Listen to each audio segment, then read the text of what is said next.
Bom dia a todos. É uma honra esse Grand Round, porque a gente estabeleceu uma parceria com a McMaster há uns 2 anos, graças a uma embaixadora brasileira chamada Nina Stein. O que ela tem de mais importante no currículo dela é que ela é filha da Anna Stein, que é a nossa nefrologista do hospital. E a Nina foi fundamental nessa trajetória que começou uns 2 anos atrás com a nossa visita na McMaster. E especificamente a Ana é radiologista pediátrica e já estava envolvida em alguns projetos lá, e a gente teve uma reunião muito agradável com todo o grupo da faculdade e também da radiologia. E de lá nasceu a ideia da gente se aproximar mais em questões de parceria colaborativa, e vocês vão ver já alguns frutos hoje aqui dessa parceria que a gente estabeleceu. A gente sempre quer mais, né, Nina?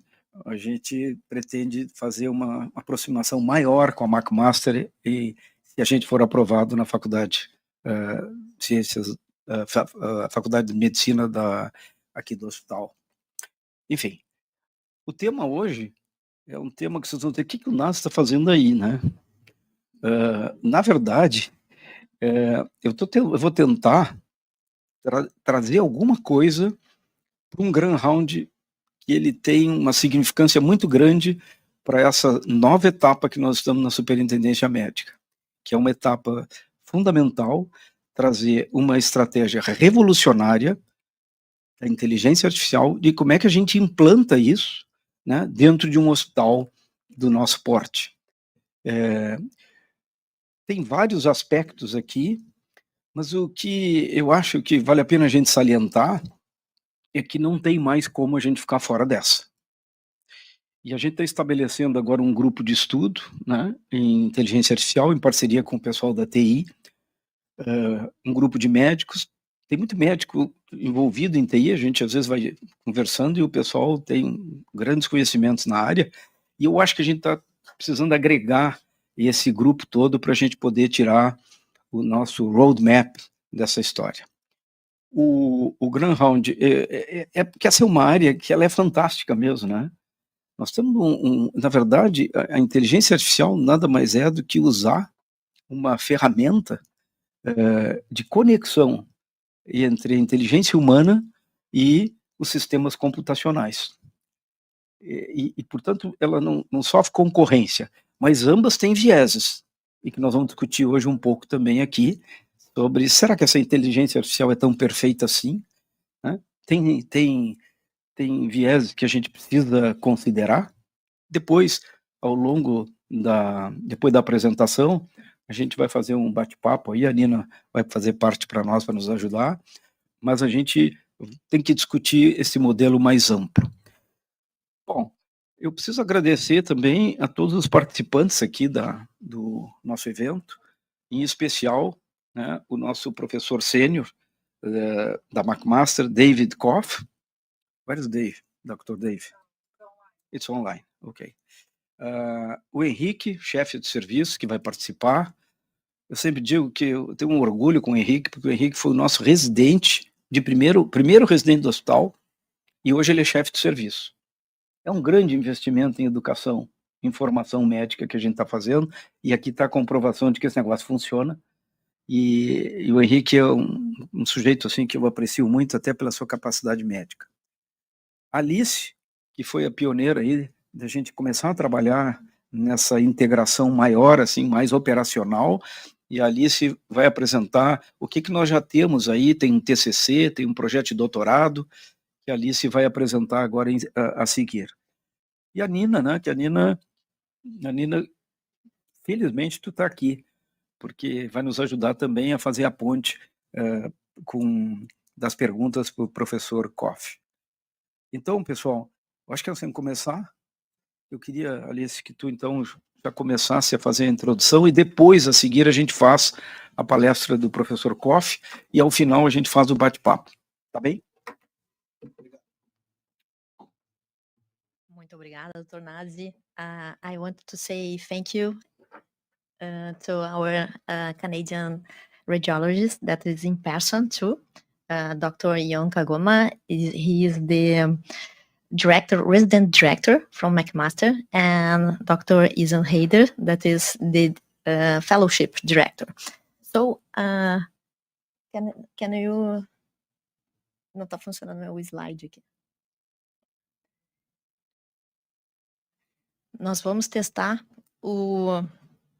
a inteligência artificial para traduzir automaticamente nossos slides.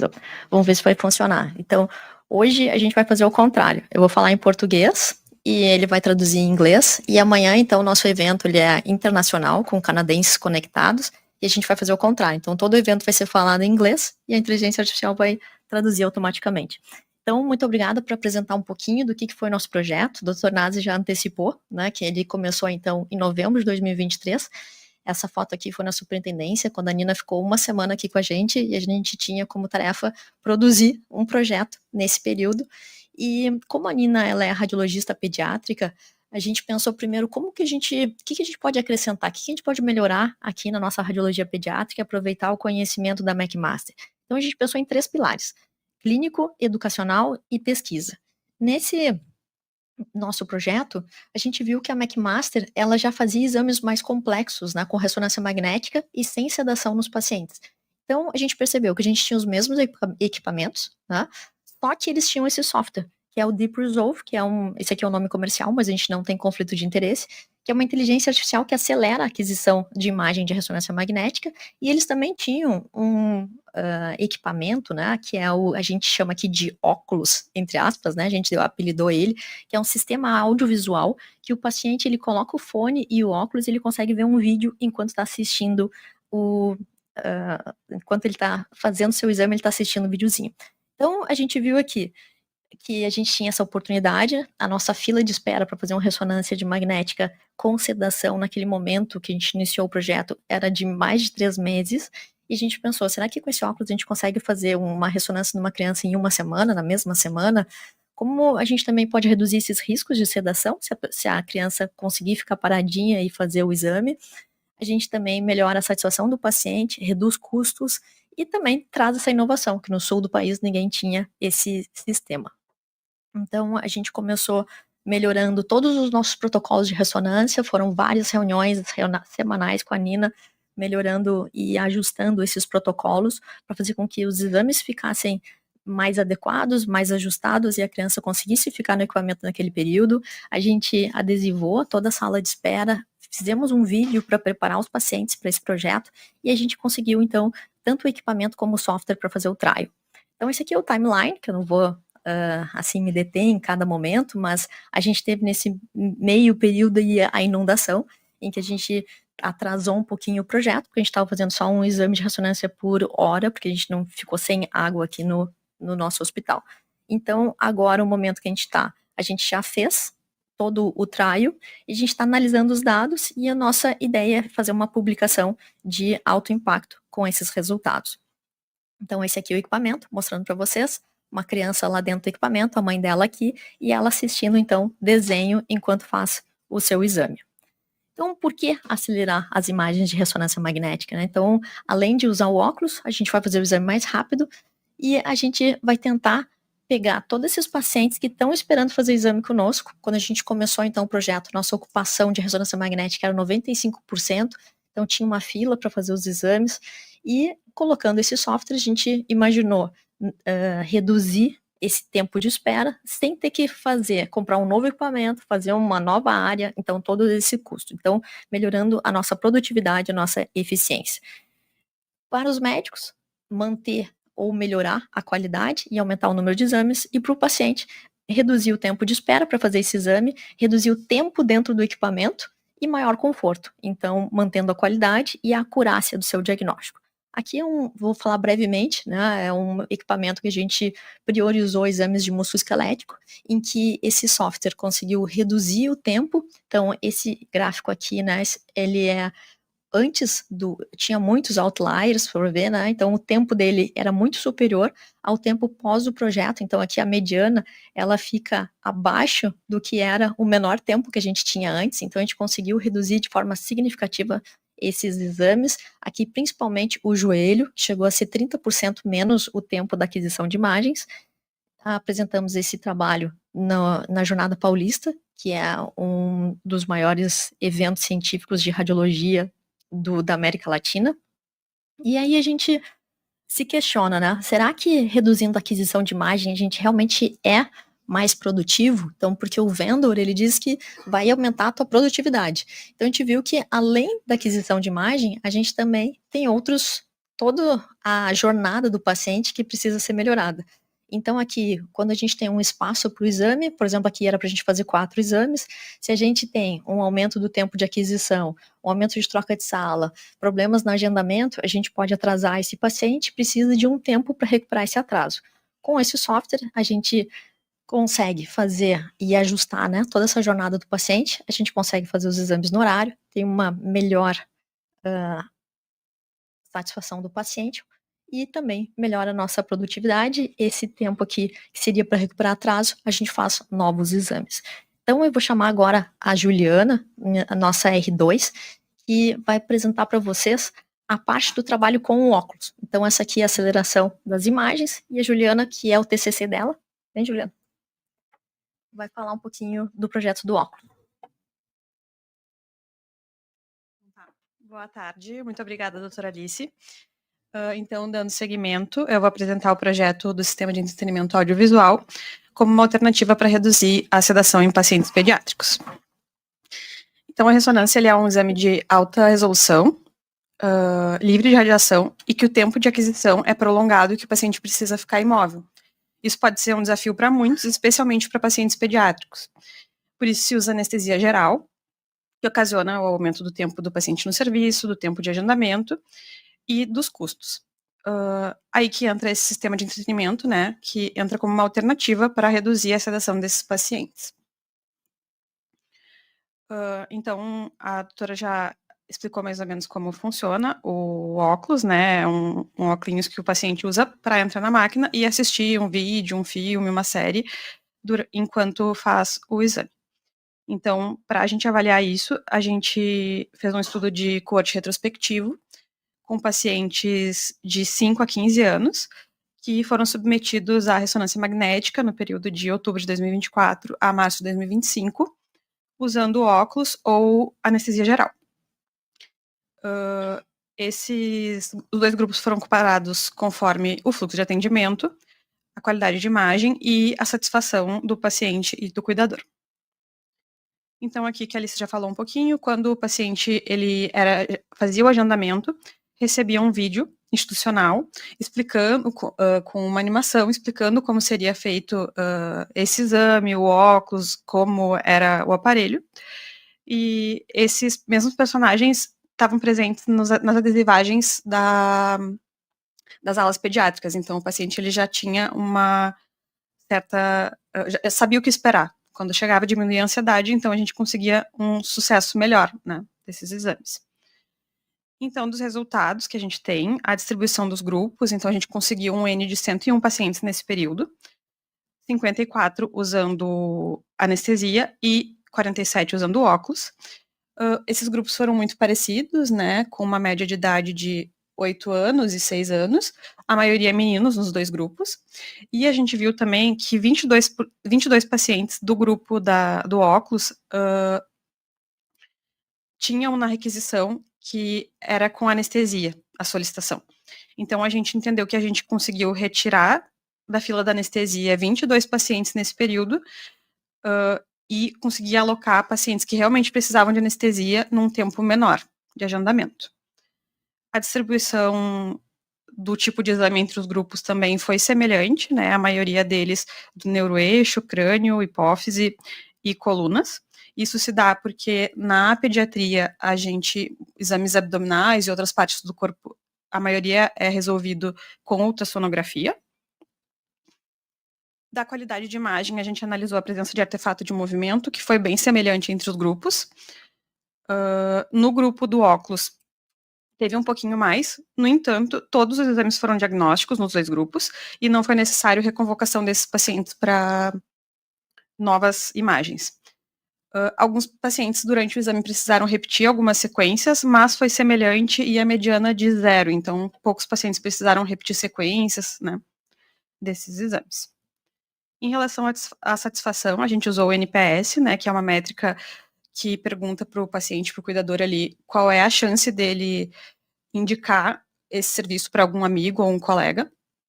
E a gente teve excelentes resultados, né, nos 2 grupos. Então, a gente viu que a gente não baixou a satisfação do nosso paciente usando o óculos. E em relação à jornada do paciente... perdão. Aqui, em relação à satisfação do paciente, a gente mandou também um questionário para os pacientes que usaram óculos com perguntas direcionadas a essa experiência. Então, também tivemos ótimos resultados.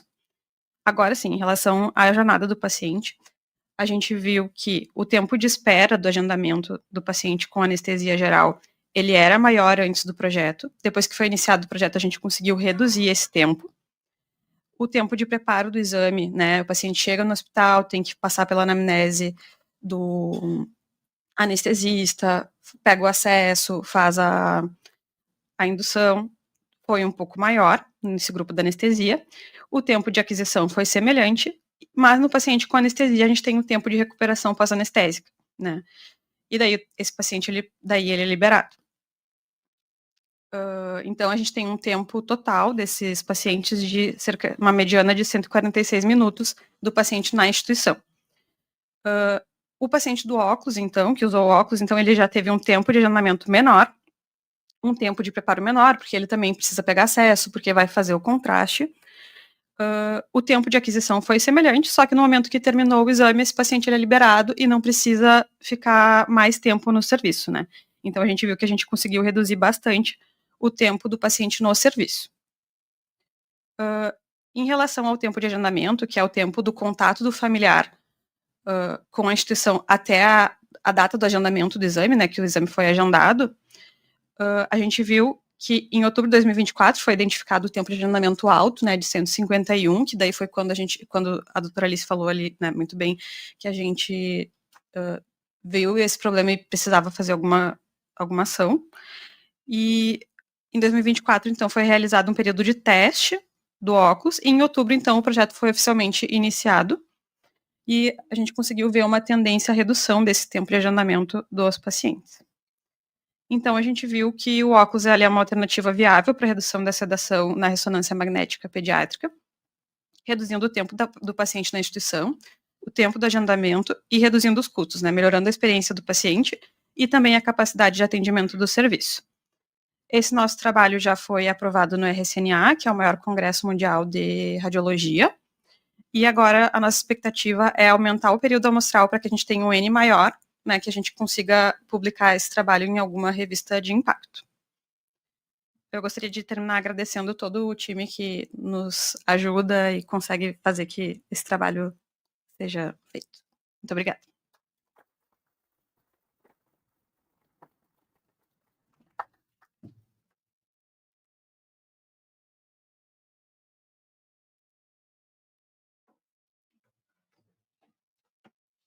Now I have the pleasure to introduce Dr. Koff. Você pode trocar aqui a tela?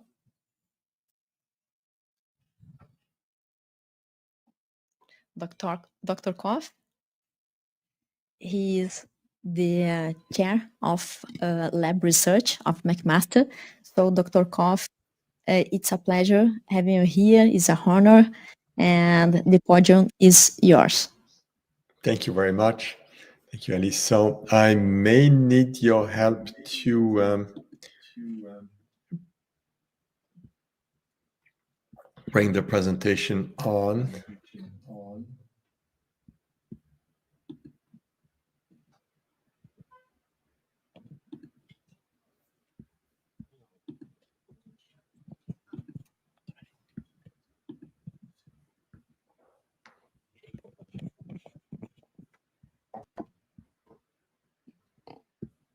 Dr. Koff.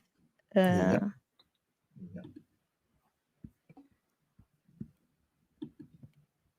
You have to share your screen. Yes. That's what I'm doing.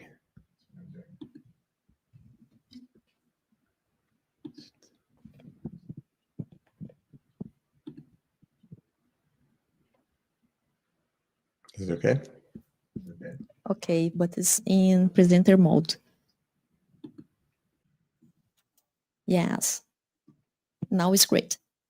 You get it? Okay. So, bom dia a todos, and my apologies if there is nothing else I can do. And unfortunately, I will have to keep going in English, if you don't mind. So thank you so much for the invitation. I'm very pleased to be with you, at least online. I would have loved to be here in person, but maybe next time. So what I do today is try to answer to a few of the questions you may have about artificial intelligence in radiology and where we're going with that. So for us, artificial intelligence, I must say, is welcome. It's been around for a long time. We've been talking about artificial intelligence since the mid-50s, but we didn't have such a disruptive technology in radiology for a long, long time. Previous one were the advent of ultrasound, and then CT, and then MR, and then we had the PACS, which changed completely the way we report images. But this one is probably the most interesting that we had for a very long time. So why is it taking shape now? The recent growth has been facilitated by a number of factors. First is the wide availability of labeled data, which have enabled people to create those algorithms. The advances in neural network architecture is much easier to use now than it was a while ago. And the availability of parallel computing hardware, which has increased considerably the power of our computers. I guess you may all know Jeff Hinton. Jeff Hinton received the Nobel Prize in Physics in 2024 with his work in the field of deep learning and artificial intelligence. He is known as the godfather of AI. He's a professor emeritus at University of Toronto. He's still the chief scientific advisor emeritus at Vector Institute, a leading artificial intelligence research in Canada. And he worked with Google for a long time.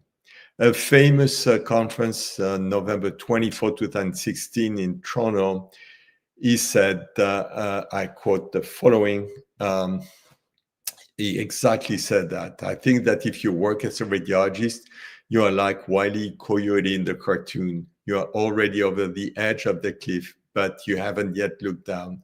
There is no ground underneath. People should stop training radiologists now. It's just completely obvious that in 5 years, deep learning is going to do better than radiologists.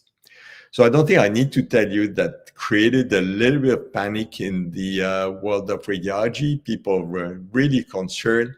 And at the last RSNA before COVID, there was an entire hall, I think it was all A, B or something, dedicated to artificial intelligence with 113 companies exhibiting. And those companies raised in a little time almost $1.2 billion in investments. So, of course, the hype was artificial intelligence. The radiologists were wondering among this company, trying to find out what will be their future, if any future. And we saw the enrollment in the radiology residency go down the years which followed. If you look at what is exactly artificial intelligence or how can it help us, there are two types of artificial intelligence. The one that I would call the pixel-based AI, which is the help in detecting and characterizing lesions on images. So examples are intracranial hemorrhage, pulmonary embolism, fractures, lung nodules. So that's what people see most with AI, and that's where they think is the value. But in fact, what has been taking more for us in radiology is the non-pixel-based AI. So it's all the steps which help us to report our imagings before kind of like decision support, relevant history, helping with protocoling. During imaging, it's the optimization of acquisition quality. And then after imaging, you have the intelligent workflow. One of the main things is the prioritization, also retrieving contextual information, transferring measurements, comparing lesions, and generating reports. So you see, if you look at the wheel here that I brought to my friend Nina Kotler, with the Chief Information Officer at Rad Partners in the States, you have a lot of steps beside just the pure interpretation of images, starting from the order, scheduling, protocoling, acquisition, reconstruction, work list, patient info, report and communication, follow-up, and peer learning. And all that involve different types of artificial intelligence, the CADs, CADX, CADQ we are familiar with, but also the large language models, the large multimodal models, which is presenting results from different types of sources and modalities, and of course the natural language processing. So if you go back at the famous or infamous Jeff Hinton's prophecy, what really happened? First of all, AI is really good at narrow tasks. So the algorithm can detect specific pathologies like lung nodules or fracture, which is absolutely impressive, doing as good as the radiologists, but they still lack the broad contextual judgment that radiologists bring. So they will look at lung nodules, but they may not see anything else, or masses or something else. The workflow integration, AI tools now help with triage, prioritization, which means that we'll report in priority the most critical cases, reducing burnout by handling repetitive tasks, which is probably the most tedious in radiology. But they don't take over entire diagnosis. They're not yet there. Maybe it will come, but it's not done. Collaboration, certainly not competition. For us in radiology, we see the most effective system combining radiologist expertise with the AI assistance, like flagging the area of concern or providing a secondary. So why did the replacement, why didn't it happen? First, it's the generalization challenges. The AI trained on one data set often don't work on different hospital settings, so with different population. And that has been a big issue. The AI we may develop at McMaster may not work in your environment, and vice versa. Complex cases, real-world radiology often involves ambiguous cases, comorbidities, clinical decision-making, and that's, at that point, difficult for AI to handle.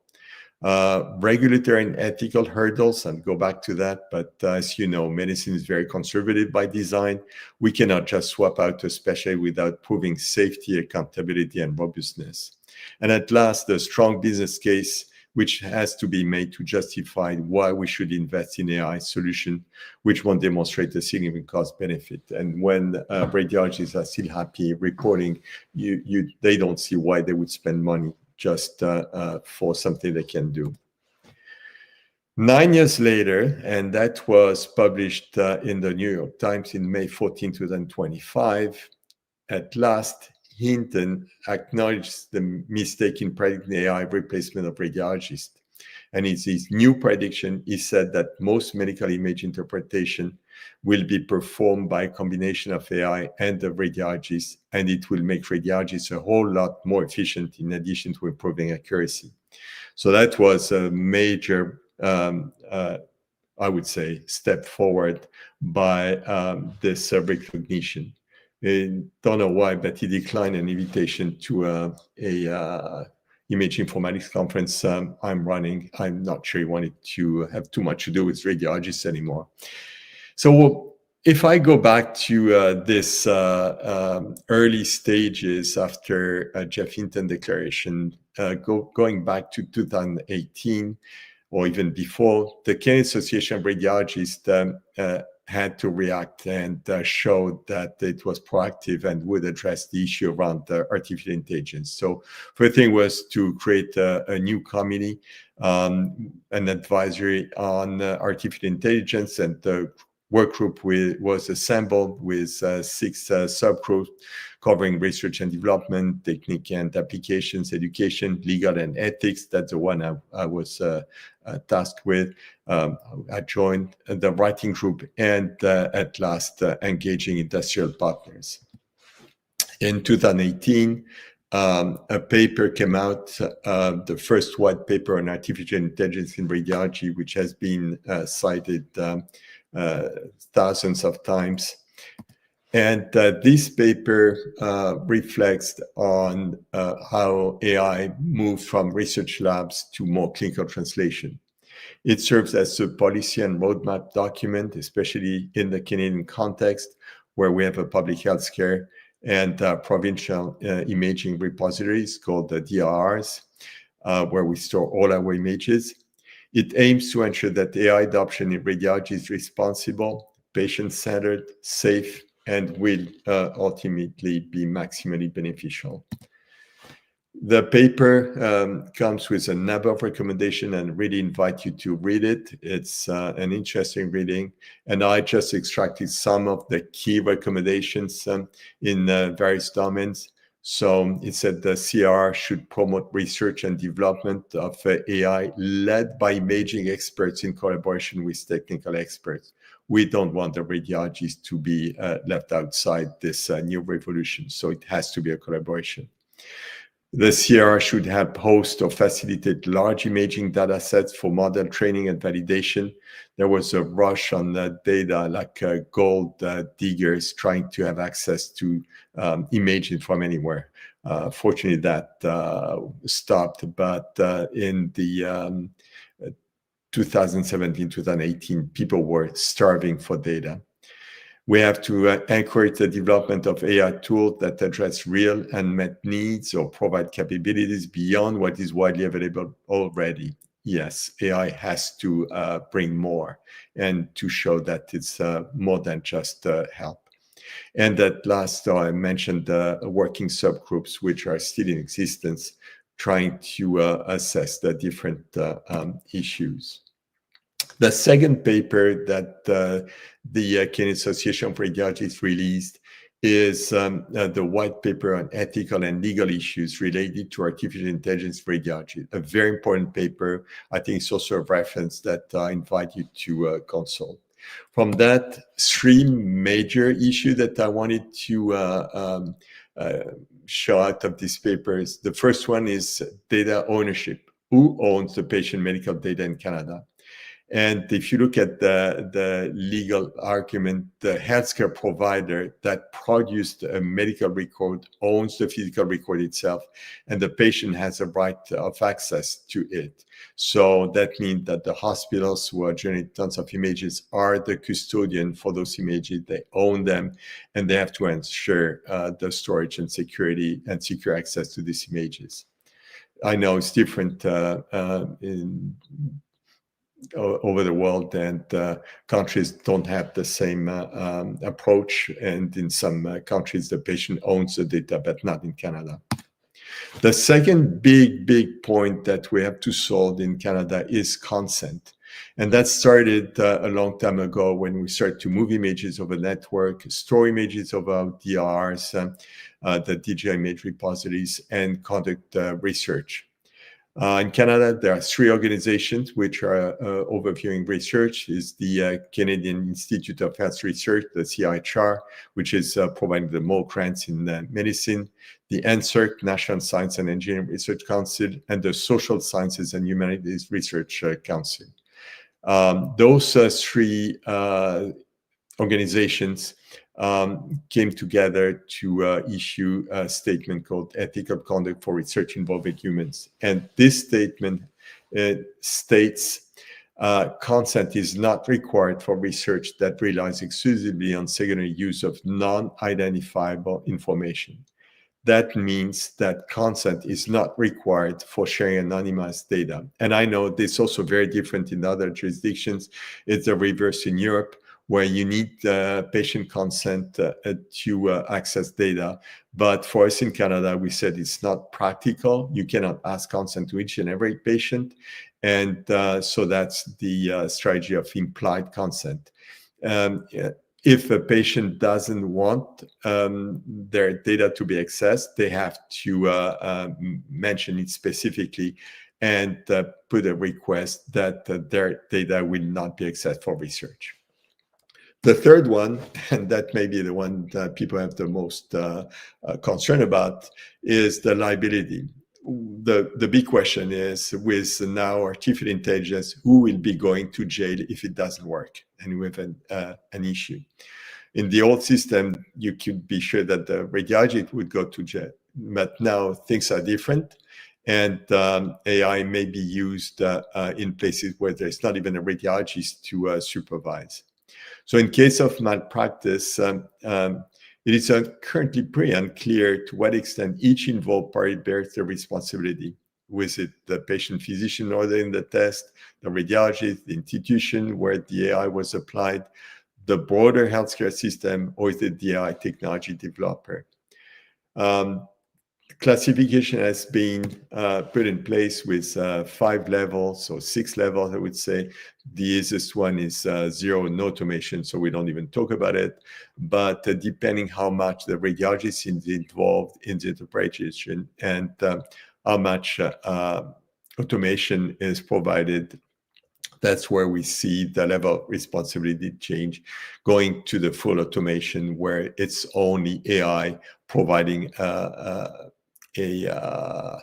report on the images. And you may think this will never happen, but there are some places where there's the shortage of radiology so prevalent that lot of standard X-ray are not reported. So it may be used to help emergency physicians to get some information. So it's not just hypothetical. Now, the other big question is, since we had this famous declaration and we started with AI, let's say in 2019, and now 6 years later, what really happened? And where do we stand? Because we heard a lot of things, but what is the reality on the ground? So what about the adoption and deployment? In 2018, the CR predicted the steady translation of AI tools into radiology workflows, so that would help with triage, detection, segmentation, but warned that the real-world validation and integration would be crucial. What really happened now is that clinical adoption has really substantially increased. There are hundreds of imaging AI tools cleared and brought to market, many of them with FDA approval. Many hospitals and departments now use artificial intelligence for prioritization, detection, and workflow tasks. However, most tools address narrow tasks, as I said earlier, rather than end-to-end diagnosis, and large-scale, independently replicated clinical outcome studies remain very limited. There's not enough of that. What about regulation, governance, safety? The CAR in 2018 called for governance frameworks, attention to medical legal responsibility, rigorous validation, and radiologist involvement. The regulators responded. The FDA released an artificial intelligence machine learning software as medical device action plan in 2021 to address continuous learning models, pre-market review, and real-world performance monitoring. In Europe, the ESR and the European Union published updated guidance and recommendations, rigorous attention to life cycle monitoring, and transparency increase, but we're still lacking the harmonized global standards that we need, that didn't happen yet. What about availability, annotation, the generalization of AI? In 2018, the CAR urged for the creation and curation of large, well-annotated data sets and multi-center validation to avoid overfitting and ensure large diffusion. But in fact, many large public and channel data sets emerge. There were competitions, which advanced methods. One of the most famous is the Kaggle competition at RSNA, where you can see new emerging AI solutions with thousands of teams presenting their solutions. But still, problems remain. The dataset bias, very often when the set is too small, not enough representative of the population diversity. There are still differences in the scanners for acquisition of protocols, limited external multi-center validation for many commercial tools. So generalization remains a key barrier. Recent systematic reviews repeatedly identified dataset limitations and lack of robust external validation as common failure points. We need to publish more, we need to test, we need to show our result. Education and workforce, that was a very logical request. Recommended AI literacy for radiologists and inclusion of AI in training programs. So did this happen? Well, medical schools and radiology programs increasingly add artificial intelligence and informatics modules in their curriculum. Major society, ESR, RSNA, even the CR run courses, workshops, fellowships. Adoption is uneven between institution and country. Most practicing radiologists now have at least some exposure, but deep data science skills remain concentrated in academic centers, and the level of understanding is still very limited when it comes to AI. So we can do better. And one of the main points that I've been already mentioning, and which needs more, is the need for evidence that AI improves patient outcomes and care quality, not just nice algorithmic metrics. And the literature grew fast, many algorithm performance studies and increasing number of implementation and impact studies.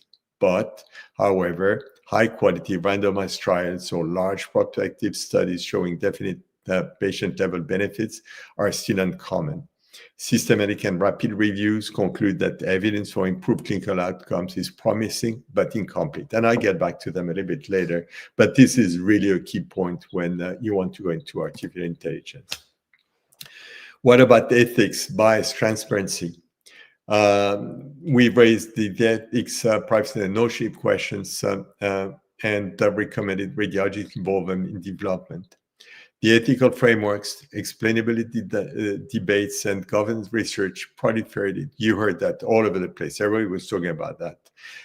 New guidance stresses transparencies, bias mitigation, and patient-centered deployment, but operationalizing this principle remained challenging. Recent systematic reviews highlight governance and ethical concern as persistent barriers to safe deployments. We're not there yet.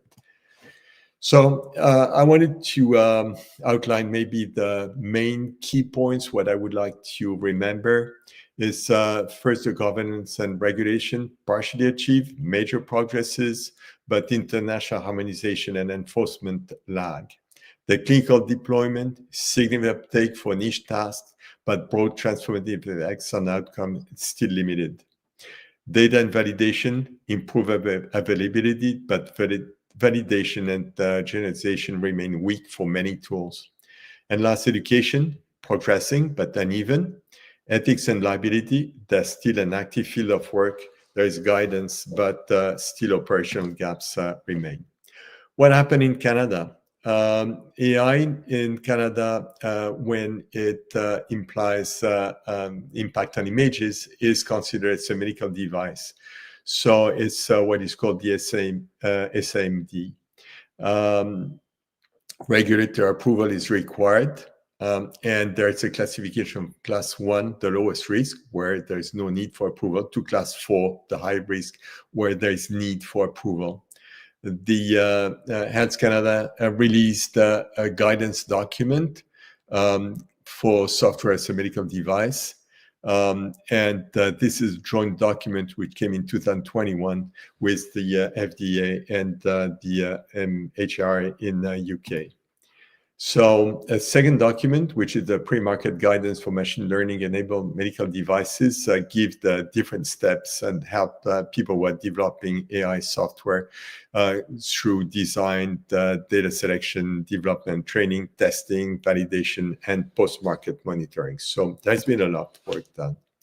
Last paper I want to mention that I'm sure you heard of is the developing, purchasing, implementing, and monitoring AI tools in radiology. That's a joint paper between the American College of Radiology, Canadian Association of Radiology, European Society of Radiology, RANZARC in New Zealand and Australia, and the RSNA. And this paper was designed to provide us to ensure that AI adoption is safe, effective, and ethical. I won't go through the whole thing, of course, but a few points from these statements is first that AI is different from the past tools. It learns directly from data, and there's no pre-programmed rules. That's really the key innovation with AI. It's more powerful, but also more vulnerable to bias and drift. Yes, it drifts. The ethics, the second main point, so we must uphold medical ethics. We have to do good, avoid harm, be fair, and respect privacy. And AI should enhance, not replace, the radiologist's role in patient care. It also addressed what developers must do. They have to build AI to solve real clinical needs, not just showcase technology, prove superiority to current methods, and be transparent about limits. So otherwise, what's the point? Include clinicians early in design. And for the regulators, it outlines the need for high quality validation, especially on diverse populations, detailed disclosure of performance, limitation, and risk. Too often the AI runs in a black box, and we want to know what there is in the black box. And also post-market monitoring plans. What should people buying AI ask? So what is important for purchaser? First question, of course, is does it solve a problem in our practice? How does it perform on our patients and equipment? What are the total costs, including licensing, IT, training, monitoring? Just doesn't stop just to the software. And how will staff be trained to avoid over or under reliance on AI? Key point.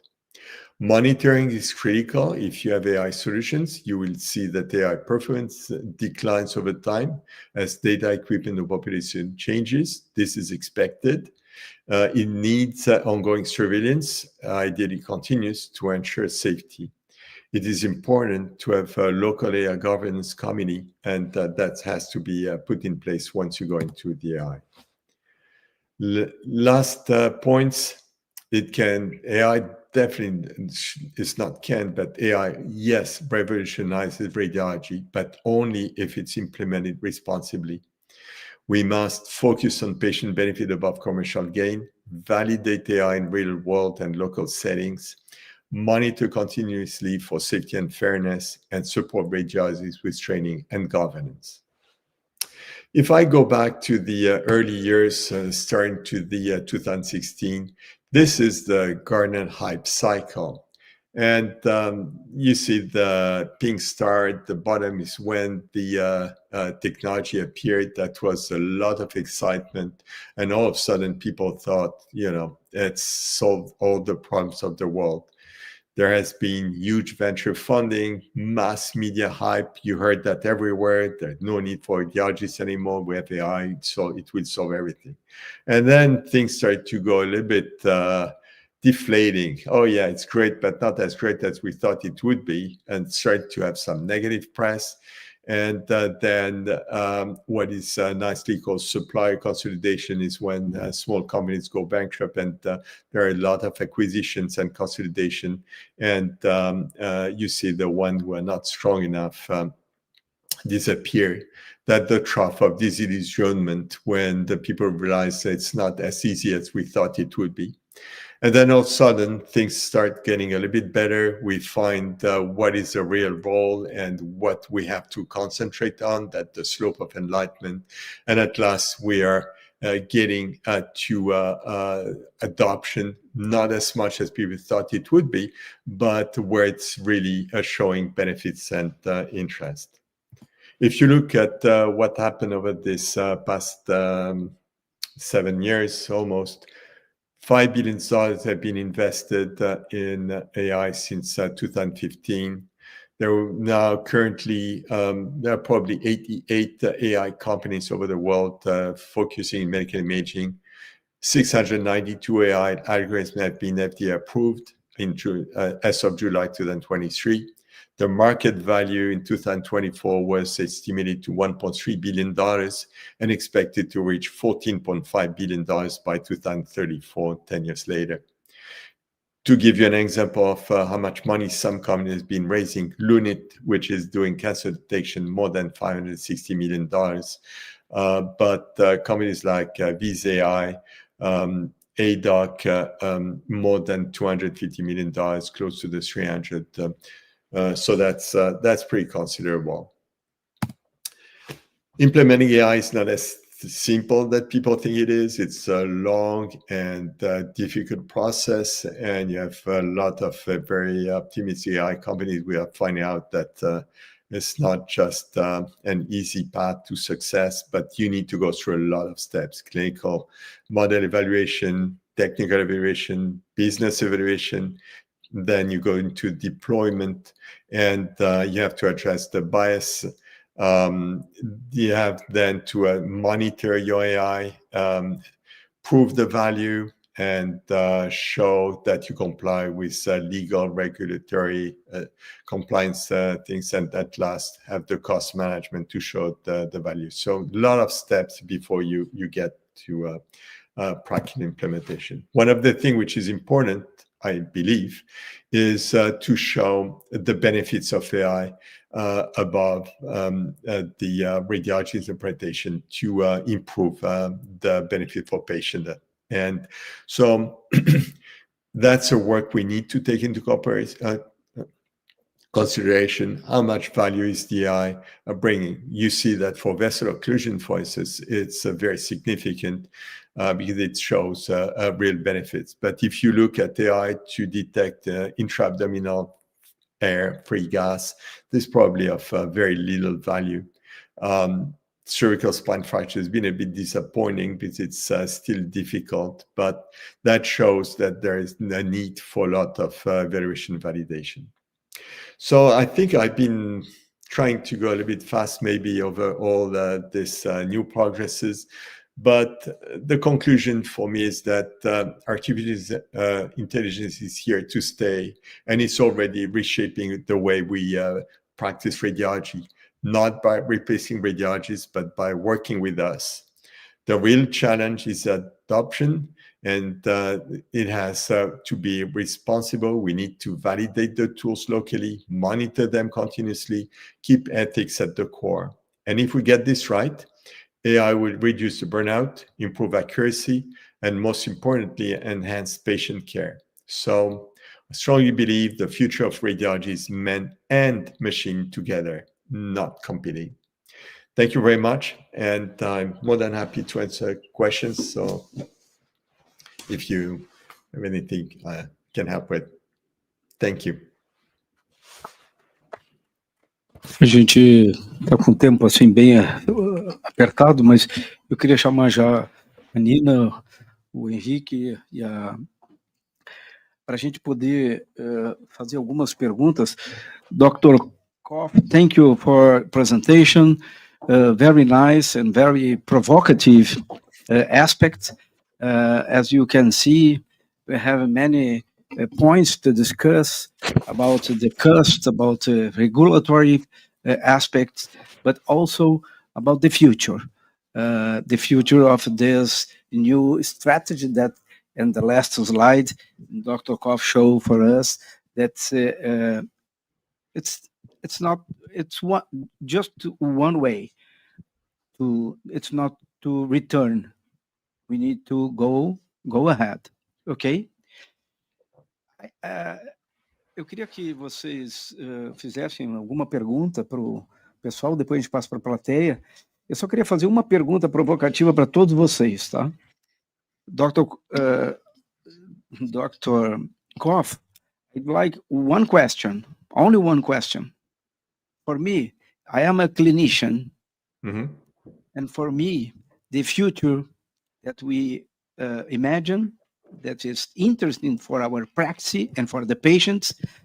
And if this strategy can unify and make a a collaborative medicine to represent the report of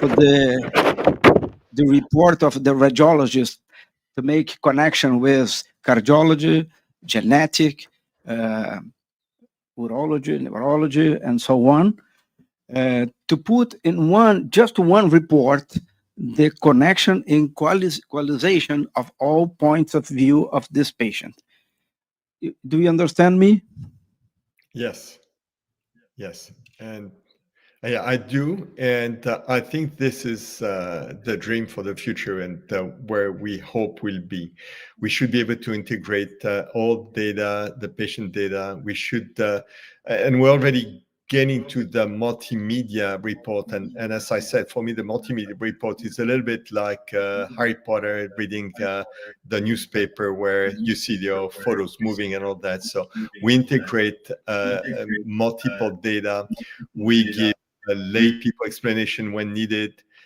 You can see on your reports pinpointing to the pathology slide, to the image on the CT, to the slide on the ultrasound. And ideally, what we'd like to see from the report is having access to the electronic patient record and trying to extract the relevant clinical information, which will help us to now our diagnosis. The last thing we hope with the report is that it will be communicated timely, and you won't have to wait and go and beg to try to find your report. And also, there will be actionable items. If there's a follow-up required, it will be taken into consideration, and you will have automatic follow-ups without having to bother. Because the time that clinicians spend ordering tests and trying to have access to the right information is considerable. It's a big waste of time for you, and you could certainly use this time better than just chasing people and data. So I believe that what will be something of. Thank you. We have hope. Yes. Eu queria passar para vocês um pouco a discussão e também com a plateia interagir um pouco. Tem algumas coisas que eu tenho algumas. Queria que vocês explicassem um pouquinho melhor. Eu estou falando em português aqui porque está dando tradução. Eu só queria que vocês explicassem um pouquinho melhor essa história de como é que essa ferramenta funciona de integração de imagem, né? Existe um número mínimo de um banco de dados para tornar isso efetivamente mais acurado? Como é que se faz isso? E se esse investimento é um investimento que a gente precisa fazer dentro do hospital? A tough question, Dr. Nazi, and I really don't know the right answer for this question. I think Dr. Koff is a kind of specialist in this thing about integration with different softwares and how information flows between them. Can I ask a question to Dr. Koff? Professor Koff, thank you for your brilliant presentation. Implementing AI and new technology is complex, because involve many stakeholders in this topic. And in your opinion, how a department of radiology or a hospital can be organized, or which structure we should have to implement these tools? I think this is not something you do right there. We have to have, in my opinion, a committee with joint users and technical people. So you need to include radiologists, clinicians, IT people, PACS people. and try to understand first, what do I want to do? What do I really need? What am I trying to achieve? For instance, do I want to streamline strokes? And one of the reasons you may want to have an AI tool is to screen when you are doing CTs, which patients are really at risk or which patient demonstrate the stroke. So your AI would run through all the images, all the cases. It will go much faster than it can do, and it would bring on top of the list the stroke patient we need to be reported urgently and right away. So that's definitely, yes, there is a clinical value in that. You want to be able to give TPA to your patient in the stroke window. You don't want to delay anything. Definitely, yes, there is value. Then you have to do your workflow. How does it work best? And that's where you need to articulate also vendor and say, well, this is the way I want that to work. And then you have to make sure that it's deployed the way you want, is fully integrated with your packs, with your RIS. You have to train, you have to assess, you have to make sure that it works the way you want. So I think you have a definitely key role to make sure that the tool you need, that's not the tool which is imposed on you. That's something. So that's where I would start. This is something I want, and it will bring value to patients. It's not something which is dumped on me and I have to use it. That's not the way it should be. My take. Nina, conta um pouco para nós da tua experiência em relação à inteligência artificial, conhecendo a nossa realidade e vivendo num país desenvolvido como o Canadá, que pelo que o professor mostrou aqui, nem precisa de muita questão regulatória aí para autorização dos pacientes. Como é que funciona isso? Inglês ou português? Hã? Inglês ou português? Fala em português, porque eu acho que está sendo traduzido, acho que vai ficar mais fácil para a plateia. Tá me ouvindo? Tá. No Canadá, a legislação é um pouco diferente, né? Então, a gente tem um espaço para trabalhar um pouco melhor nessa relação em formar o banco de dados para realização das pesquisas, porque a inteligência artificial ela precisa ser treinada, que nem uma criança. Tu faz o teu algoritmo e tu ensina a máquina a fazer aquela task, né? Então, tu precisa ter um banco de dados enorme de informações até que aquela inteligência artificial esteja madura o suficiente para realizar o que tu precisa, né? Então, a questão toda, eu não sei aqui no Brasil como seria, né, se, por exemplo, essa instituição tivesse vontade de realizar pesquisa na área de inteligência artificial, como é que seria o acesso a esses bancos de dados? Existe alguns bancos de dados que são comerciais, que tu pode comprar os dados, né, e aplicar no teu algoritmo e treinar. Dependendo de o quão cutting edge, né, do que tu está tentando desenvolver, talvez tu precise formar o teu próprio banco de dados, né, para estabelecer o teu laboratório de pesquisa e informação. Então, existe um investimento inicial significativo financeiro, né, de estrutura e de pessoal especializado na área de computação e desenvolvimento dos algoritmos, e também ter muito cuidado na parte dos dados, né, que a gente não pode se esquecer que a gente está lidando com dados de pacientes, né? Então, ter certeza de que não tem nenhuma forma de se identificar aquele paciente.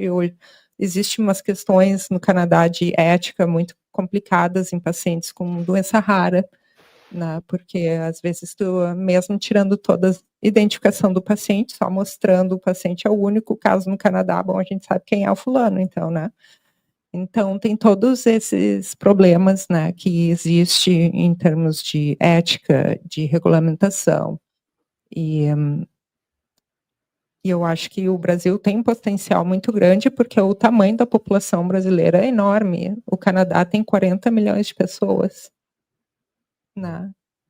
Eu queria fazer uma pesquisa com o Gaucher um tempo atrás, em inteligência artificial, e eu pedi ajuda ao pessoal do Clínicas aqui, se a gente podia, né, de repente, pegar as imagens deles, porque senão eu ia ter que pedir para os meus competidores lá do Cikids, né? Daí eu não quero abrir para eles as minhas ideias de pesquisa também, né? Então, a gente tem que ficar criativo, ser criativo e colaborar, criar esse tipo de partnership entre as resources, né, a estrutura que eu tenho no Canadá, talvez vocês não tenham aqui e vice-versa. E assim a gente vai complementando e evoluindo no serviço. Isso, pelo que o professor falou aqui, está virando meio que nem software, assim, tem empresas já prontas com um banco X que tu pode comprar ou alugar. Exatamente. É isso, é né? uma Esse mercado tá empresa, indo por aí. é uma empresa de computação experimental e desenvolvimento de ferramentas na área de inteligência artificial. Nesse congresso de radiologia que eu e a Alice vamos para apresentar esse trabalho que a gente fez aqui, é um pavilhão só dessas empresas. Eu não sei, how many have you been to RSNA last year? Like how many stands did you see of artificial intelligence? Like it's probably a whole pavilion nowadays, right? Yeah. Radiologia virou, é essencial ter. A radiologia vai ser um grande business, formando um data lake aí de muito valor. Eu vejo isso aí uma área interessante. Alice, quer fazer algum comentário e depois a gente abre para a plateia aí? Eu quero fazer uma pergunta. I want a question for you, Dr. Koff, because I really liked your lecture, especially the part that I know nowadays that radiologists will be not replaced by AI. This is a bad question, that a bad statement that was said, and now we have the apologize 9 years after. But I don't know if AI is safe. How do we know if an AI tool is safe for clinical use? Right, and just a little story. I'm using an AI tool to help me with my day work, and I met at a conference the gentleman, a colleague who developed this AI solution, and I said, "Oh, I like your tool. I'm using it." And he said, "Yes, but you verify each and every case. You don't just rely on the AI." I said, "So why did you do it if I don't rely on it? I have to trust you." But I think that that's a very good question, and you're absolutely right. We need to monitor. You need to validate all the time, and that's the thing. AI may be good on certain patients, but not all.